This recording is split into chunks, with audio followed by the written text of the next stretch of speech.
Hello friends, welcome to let's uncomplicate my self Gita. आज 12 अक्टूबर है और 12 अक्टूबर से रिलेटेड जितने भी इंपॉर्टेंट करंट अफेयर्स बनते हैं वो सब हम इस वीडियो में डिस्कस करेंगे। साथ ही इससे रिलेटेड फैक्ट्स को देखेंगे ताकि इससे रिलेटेड कोई भी क्वेश्चन आ जाए तो वो आपका छूटे नहीं।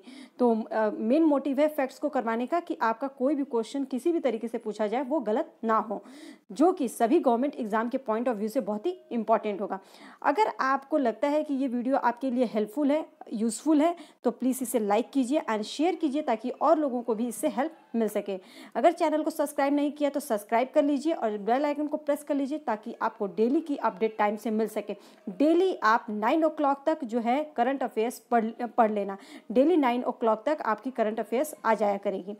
तो आप अच्छे से तैयारी कीजिए और आप हमसे जो है टेलीग्राम ग्रुप पर भी जुड़ सकते हैं। इसकी पीडीएफ जो है टेलीग्राम ग्रुप पर मैं शेयर कर देती हूँ, तो वहाँ से जो है आप उसे भी देख सकते हैं, लेकिन वीडियो ज़रूर देखिए क्योंकि इसमें एक्स्ट्रा फैक्ट्स बताए जाते हैं। बाकी आपकी मर्जी। जो लिंक है टेलीग्राम का वो डिस्क्रिप्शन बॉक्स में दिया गया है। अब हम स्टार्ट करते हैं। फर्स्ट क्वेश्चन जो है, आरबीआई के निर्यातकों के सिस्टम आधारित स्वचालित कॉशन लिस्टिंग को बंद करने का निर्णय लिया है। किस वर्ष में निर्यातकों की कॉशन डी कॉशन लिस्टिंग स्वचालित की गई? 2014 में, 2015 में, 2016 में या 2017 में? तो इसका आंसर होगा ऑप्शन थर्ड, 2016। तो इससे रिलेटेड फैक्ट्स को देख लेते हैं। आरबीआई ने निर्यातकों के सिस्टम आधारित स्वचालित कॉशन लिस्टिंग को बंद करने का निर्णय लिया है। किसने? आरबीआई के जो निर्यातक हैं। यह निर्यात आय की प्राप्ति में निर्यातकों को लचीलापन प्रदान करने के प्रयास में किया गया है। निर्यात डेटा प्रसंस्करण और निगरानी प्रणाली के स्वचालन के हिस्से के रूप में 2016 में जो है निर्यातकों को कॉशन डिकॉशन लिस्टिंग स्वचालित जो है की गई थी। अब यहाँ पे बात जो है आरबीआई की हो रही है, तो आरबीआई की हो रही है तो आरबीआई से रिलेटेड फैक्ट्स को जानना बहुत ज़्यादा जरूरी है। तो आरबीआई की सबसे पहले स्थापना कब हुई थी? तो इसकी स्थापना जो हुई थी आपकी 1 अप्रैल 1935 में। 1 अप्रैल 1935 में जो है इसकी स्थापना कलकत्ता में की गई थी। इसका मुख्यालय जो है मुंबई में है और इसके जो गवर्नर हैं शशिकांत दास हैं। अब नेक्स्ट क्वेश्चन देखते हैं हम। मारियो मोलिना का अक्टूबर 2020 में निधन हो गया है। किसका? मारियो मोलिना का। तो उन्हें जो है किस वर्ष नोबेल पुरस्कार मिला था और किस चीज़ के लिए मिला था ये भी हम देखेंगे। 1991 में, 1995 में, 1999 में, 2003 में या 2007 में? कब? इसका आंसर होगा हमारा सेकेंड ऑप्शन, 1995 में। अब इससे रिलेटेड पहले फैक्ट्स को देख लेते हैं कि ओजोन परत पर कार्य करने के लिए जो मारियो मोलिना है, इन्हें जो नोबेल पुरस्कार दिया गया था ओजोन परत पर कार्य करने के लिए 1995 में नोबेल पुरस्कार प्राप्त करने वाले रसायनज्ञ जो है मारियो मोलिना का अक्टूबर 2020 में जो है इनका निधन हो गया है। अभी जो है इनका निधन हो गया है, लेकिन इन्हें जो ओजोन परत पर कार्य करने के लिए यह पुरस्कार मिला था। 1987 में जो है ओजोन परत को कमज़ोर करने वाले पदार्थों पर मॉन्ट्रियल प्रोटोकॉल को लागू करने के लिए मोलिना का कार्य जो है बहुत ही महत्वपूर्ण था। मोलिना और उनके साथ एक और साथी थे, फ्रैंक शेरवुड रोलैंड ने 1974 में एक पेपर में प्रकाशित किया था कि जिसमें पाया गया कि क्लोरोफ्लोरो जो कार्बन है ओजोन परत को नष्ट कर रहे थे। तो इससे देखिए कई चीज़ें हमारी कवर हो गई। जो मोलिना है इनको क्यों मिला था? ओजोन परत पर कार्य करने के लिए 1995 में, और इनके साथ जो और फ्रैंक शेरवुड रोलैंड थे, इन्हें भी 1974 में एक पेपर पर इन दोनों लोगों ने मिलकर प्रकाशित किया था कि किस तरह से क्लोरोफ्लोरोकार्बन जो है ओजोन परत को नष्ट कर रहा है। तो ये हर एक जो पॉइंट है बहुत ही इंपॉर्टेंट है। नेक्स्ट क्वेश्चन देखते हैं हम। अक्टूबर 2020 में सॉफ्ट बैंक के स्वामित्व वाले चिप मेकर आर्म ने माइक्रोसॉफ्ट के साथ साझेदारी की है। आर्म किस देश पर आधारित है? यूके, ऑस्ट्रेलिया, जापान या यूएसए? तो इसका जो आंसर है वो है यूके फर्स्ट। तो मतलब ऑप्शन 1 जो हमारा इसका करेक्ट होगा। अब इससे रिलेटेड पहले फैक्ट्स को जान लीजिए। सॉफ्ट बैंक के स्वामित्व वाले जो यूके चिप मेकर आर्म्स ने माइक्रोसॉफ्ट के साथ जो है साझेदारी की है। यूके चिप मेकर आर्म ने माइक्रोसॉफ्ट के साथ साझेदारी की है। यह एक एज्योर आधारित टूल बनाया है जो कि डेवलपर्स को arm based internet of things device से एज्योर क्लाउड में डेटा ट्रांसफ़र करने में सक्षम करेगा। यह साझेदारी जो है डेवलपर्स के लिए बुद्धिमान कंप्यूटर विजन सक्षम कैमरों, कनेक्टेड वाहनों, एआई मतलब आर्टिफिशियल इंटेलिजेंस एआई गेटवे और बुद्धिमान उपकरणों जैसे आर्म आधारित उपकरणों की एक विस्तृत श्रृंखला को आसान करेगी। अब यहाँ पे बात जो है ब्रिटेन की हो रही है, तो ब्रिटेन से रिलेटेड फैक्ट्स को जानना बहुत ज़रूरी है कि जो ब्रिटेन की राजधानी है वो है लंदन। मुद्रा यहाँ का पाउंड स्टर्लिंग है, मतलब पाउंड है। प्रधानमंत्री जो है बोरिस जॉनसन है और राष्ट्रीय खेल जो है यहाँ का क्या है, क्रिकेट। नेक्स्ट क्वेश्चन देखते हैं। अक्टूबर 2020 में किस देश के विदेश मंत्रियों ने एक फ्री और ओपन इंडो पैसिफिक को बढ़ावा देने में सहयोग करने के लिए सहमति व्यक्त की है? जापान, मंगोलिया, मैक्सिको, 1 और 2 दोनों। तो जो इसका आंसर होगा 1, 2 दोनों ही होगा, तो मतलब हमारा ऑप्शन जो है 4th करेक्ट होगा। अब इससे रिलेटेड फैक्ट्स को देख लेते हैं। जापान और मंगोलिया के विदेश मंत्री एक फ्री और ओपन इंडो पैसिफिक को जो है बढ़ावा देने में सहयोग करने के लिए सहमत हुए हैं। फ्री और ओपन इंडो पैसिफिक को बढ़ावा देने के लिए कौन? जापान और मंगोलिया। ठीक है। इस कदम को क्षेत्र में चीन की बढ़ती मुखरता का जो है मुकाबला करने के लिए एक कदम के रूप में देखा जा रहा है। अब यहाँ पे जो क्वाड देश, आपको क्वाड 4 कौन कौन से देश हैं ये भी मैंने बताया है। इसके अंदर जो है भारत, संयुक्त राज्य अमेरिका, ऑस्ट्रेलिया और जापान आता है। तो जापान के जो विदेश मंत्रियों की टोक्यो में जो है आयोजित हालिया बैठक ने फ्री और ओपन इंडो पैसिफिक के लिए अधिक देशों का समर्थन प्राप्त करने पर सहमति व्यक्त की है, जो क्वाड देश हैं। ठीक है। नेक्स्ट क्वेश्चन देखते हैं। अभी यहाँ पे जापान से रिलेटेड फैक्ट्स मैं आपको ऑलरेडी पहले बता चुकी हूँ, अगर आपने प्रीवियस वीडियो देखे हो तो। वैसे मैं पूरे कवर करवाती चलूँगी, लेकिन आज क्वेश्चंस कुछ ज़्यादा हैं, तो हम पहले क्वेश्चंस को पहले देखते हैं और उससे रिलेटेड फैक्ट्स को समझते हैं। सरकार देश भर में बांस के समूहों की स्थापना करेगी। इसकी शुरुआत जो है किस राज्य या केंद्र शासित राज्य से की जाएगी? उत्तर प्रदेश, जम्मू कश्मीर या आपका पंजाब या लद्दाख? तो इसका आंसर जो होगा वो है जम्मू कश्मीर। अब इससे रिलेटेड जो है फैक्ट्स को देख लेते हैं। सरकार देश भर में बांस के समूहों की जो है स्थापना करेगी। इसकी शुरुआत जो है जम्मू कश्मीर से की जाएगी। पूर्वोत्तर क्षेत्र जो है विकास राज्य मंत्री डॉक्टर जितेंद्र सिंह ने अपने मंत्रालय की एक उच्च स्तरीय बैठक की जो है अध्यक्षता करते हुए ये बात कही है। बांस की टोकरी, अगरबत्ती और बांस की लकड़ी का कोयला बनाने के लिए जम्मू, कटरा और सांबा क्षेत्र में 3 बैम्बू क्लस्टर विकसित किए जाएंगे। अब ये देखो, इसमें कई क्वेश्चंस हमारे कवर हो रहे हैं। सबसे पहला हमारा तो इसके अंदर ऊपर से ही देख लीजिए कि आपसे जो क्वेश्चन पूछा है, सरकार देश भर में बांस के समूहों की स्थापना करेगी, तो किस राज्य मतलब कहाँ पे कर रही है? जम्मू और कश्मीर में ये की जा रही है। लेकिन जो वहाँ के जो राज्य मंत्री कौन है? डॉक्टर जितेंद्र सिंह। कई बार हमारे हर एक स्टेट के जो है गवर्नर और सीएम के अलावा भी जो वहाँ के राज्य मंत्री या कोयला मंत्री या जैसे कि केंद्रीय कपड़ा या वस्त्र मंत्री कौन है, महिला बाल विकास मंत्रालय की कौन मंत्री, इस तरीके से जो है आपसे क्वेश्चंस पूछे जाते हैं। तो इन सबको मैं कवर करवाती चलूँगी वैसे तो, लेकिन इसमें कौन कौन से क्वेश्चन जो कवर हुए हैं वो आप ध्यान से देखिए। अब इसमें ये भी बताया कि जो बांस की मतलब जो बांस की टोकरी, अगरबत्ती, बांस की लकड़ी का कोयला बनाने के लिए कौन कौन से जो है राज्यों में क्लस्टर विकसित, बैम्बू क्लस्टर विकसित किए जाएंगे? तो जम्मू, कटरा, सांबा। तो ये भी एक बहुत ही इंपॉर्टेंट क्वेश्चन है, तो इस चीज़ को आप ध्यान दीजिए। नेक्स्ट क्वेश्चन देखते हैं। अब अक्टूबर 2020 में किस राज्य के मुख्यमंत्री ने वन और वन्य जीव हेल्पलाइन नंबर 1926 लॉन्च किया है? उत्तराखंड, केरल, मध्य प्रदेश या उड़ीसा? तो इसका आंसर जो है हमारा फर्स्ट सही होगा, उत्तराखंड। अब इससे रिलेटेड फैक्ट्स को जान लेते हैं। उत्तराखंड के जो मुख्यमंत्री त्रिवेंद्र सिंह रावत ने वन और वन्य जीव हेल्पलाइन नंबर जो है 1926 लॉन्च किया है, मतलब 1926 लॉन्च किया है। ये वनों की सुरक्षा और मानव वन्य जीव संघर्ष से निपटना सुनिश्चित करेगा।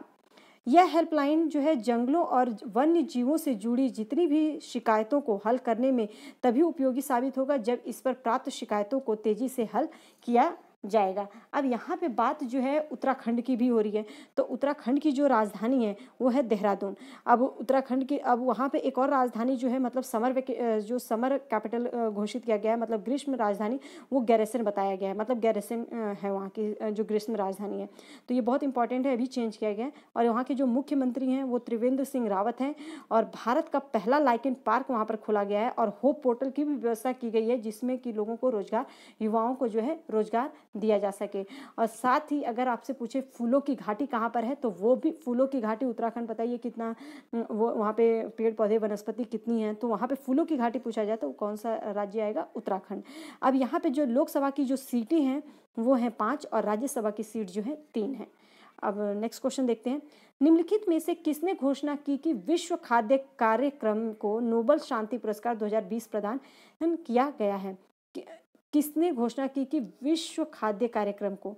तो एनी होल्ट ने, बेरिट रिस एडरसन ने, मार्सेल लीन ने या पैट्रिक बुचार्ड ने? किसने घोषित किया है? तो इसका आंसर जो होगा वो है हमारा बेरिट रिस एडरसन, सेकंड ऑप्शन। अब इससे रिलेटेड फैक्ट्स को देख लेते हैं। विश्व भर में भूख और खाद्य असुरक्षा से निपटने के प्रयासों के लिए जो है विश्व खाद्य कार्यक्रम को नोबेल पुरस्कार मतलब नोबेल शांति पुरस्कार 2020 प्रदान किया गया है।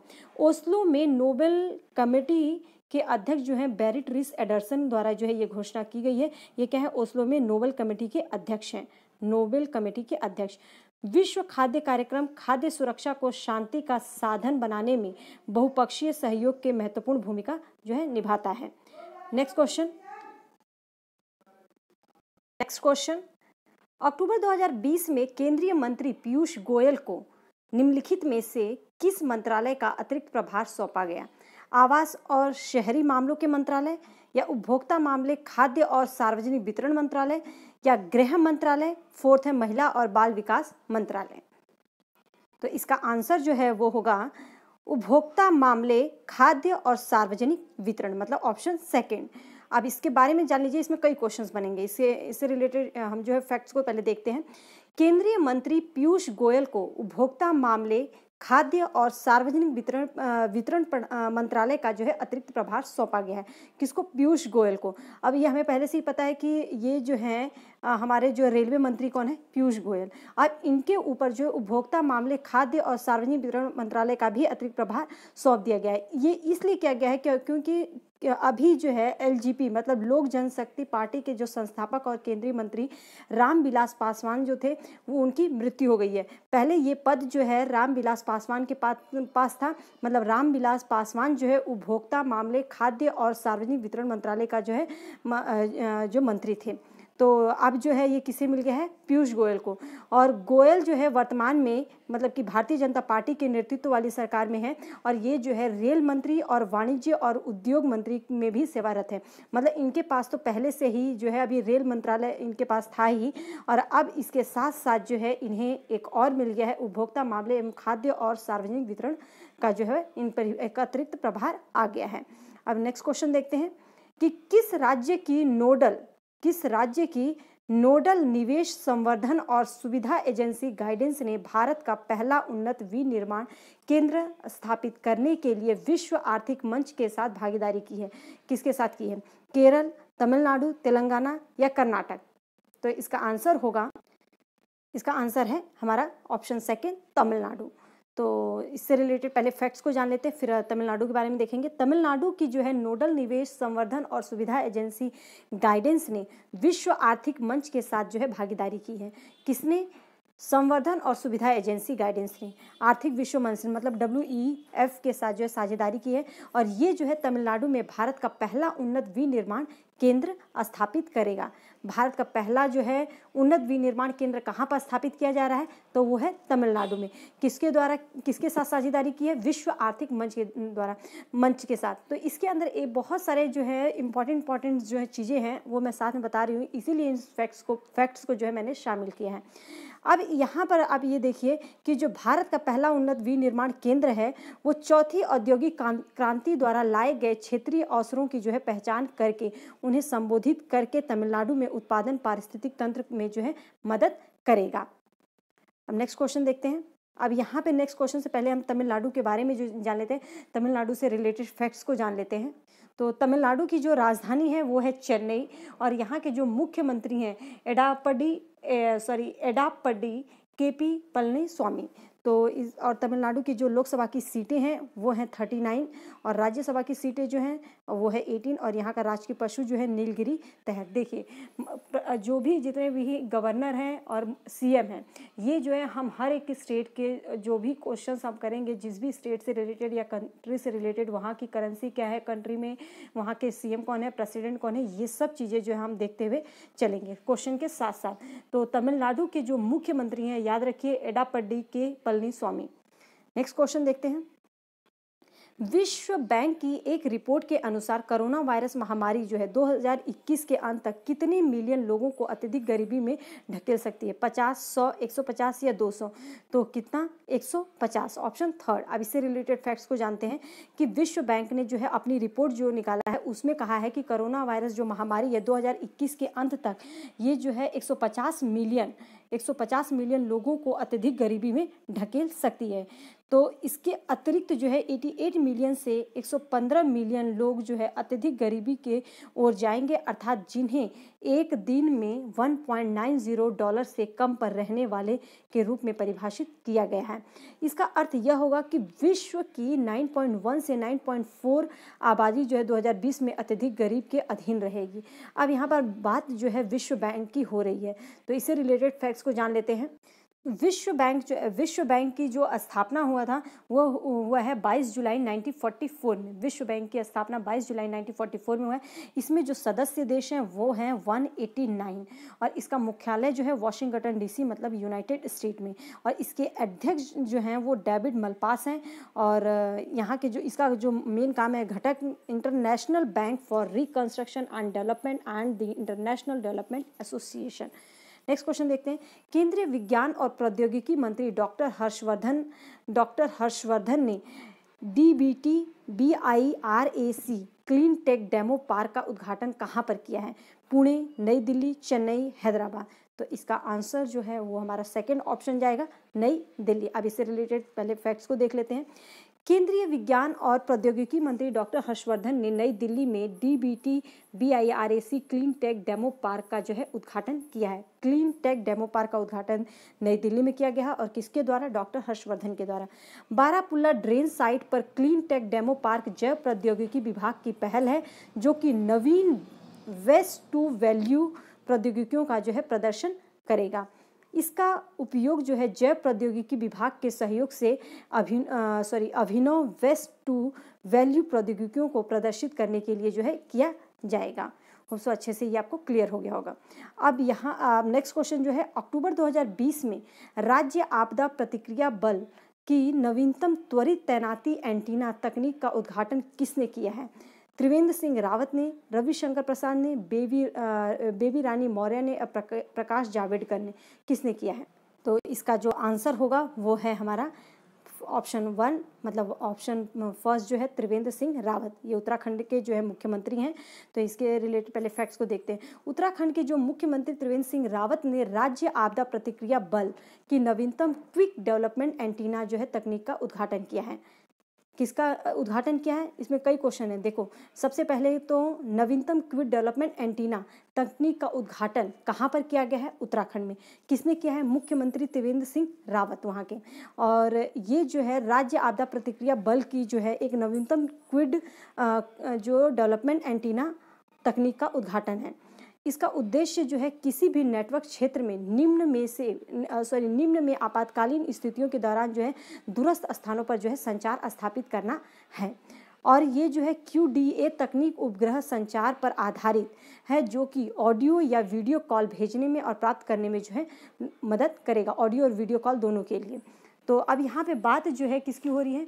बात यहाँ पर उत्तराखंड की हो रही है। तो उत्तराखंड से रिलेटेड फैक्ट्स को जानना बहुत ज़रूरी है। उत्तराखंड की जो राजधानी है वो देहरादून है। यहाँ की जो ग्रीष्म राजधानी घोषित की गई है, मतलब कि जो समर कैपिटल है वो गैरसन है। यहाँ के मुख्यमंत्री वो तो पता चल गया त्रिवेंद्र सिंह रावत हैं। और भारत का पहला लाइकेन पार्क जो है उत्तराखंड में खोला गया है। यहाँ पे होप पोर्टल की भी व्यवस्था की गई है जिससे युवाओं को रोजगार मिल सके। और अगर आए फूलों की घाटी कहाँ पर है तो वो भी कहाँ पर है? उत्तराखंड में। उत्तराखंड में जो है लोकसभा की जो सीटें हैं वो हैं 5 और राज्यसभा की सीटें 3 हैं। और यहाँ पे जो है राष्ट्रीय उद्यान कौन कौन से हैं? कॉर्बेट राष्ट्रीय उद्यान, गंगोत्री राष्ट्रीय उद्यान, गोविंद राष्ट्रीय उद्यान, नंदा देवी राष्ट्रीय उद्यान, राजा जी राष्ट्रीय उद्यान, वैली ऑफ फ्लावर्स राष्ट्रीय उद्यान की घाटी, मतलब फूलों की घाटी भी बोल सकते हैं। तो यहाँ पे जो है आपके कई क्वेश्चंस, एक क्वेश्चन के साथ मैं कई क्वेश्चंस आपको जो है कवर करवाती हूँ। तो देखेंगे तो आप एक क्वेश्चन के साथ अब 4 से 5 क्वेश्चन, मतलब अगर हम 15 क्वेश्चन कर रहे हैं तो आप मान के चलिए कि वो वहाँ पे आपका कवर कम से कम 30 से 35 क्वेश्चन कवर हो रहे हैं। 15 क्वेश्चन मैं एग्जैक्ट लिख कर चल रही हूँ, लेकिन अगर उसके साथ आपके जो मैं फैक्ट्स करवा रही हूँ उनको देखा जाए तो वो 30 से 35 क्वेश्चन बन जाते हैं। तो आपका काम है कि इनको अच्छे से पढ़ना। अगर आप इस तरीके से पढ़ेंगे तो आपको वो याद होगा। आप कोशिश कीजिए कि इसको लिख लीजिए ताकि आप अच्छे से वो कर सकें। और साथ में जो फैक्ट्स बताए जाते हैं वो ज़रूर, ये नहीं है कि बस आप वीडियो देख लिया या आप उसमें से बस नोट डाउन करें, ऐसा नहीं। होप सो आपको अच्छे से क्लियर हो गया हो। अगर आपको मेरी वीडियो से थोड़ी सी भी हेल्प मिलती हो या लग रही है मेरी मेहनत आपके काम आ रही है तो प्लीज़ इसे लाइक कीजिए, शेयर कीजिए एंड सब्सक्राइब कीजिए चैनल को अगर सब्सक्राइब नहीं किया है, और बेल आइकन को प्रेस कर लेना ताकि आपको जो है डेली अपडेट मिल सके और आप अपनी तैयारी बेहतर तरीके से कर सकें। Thank you.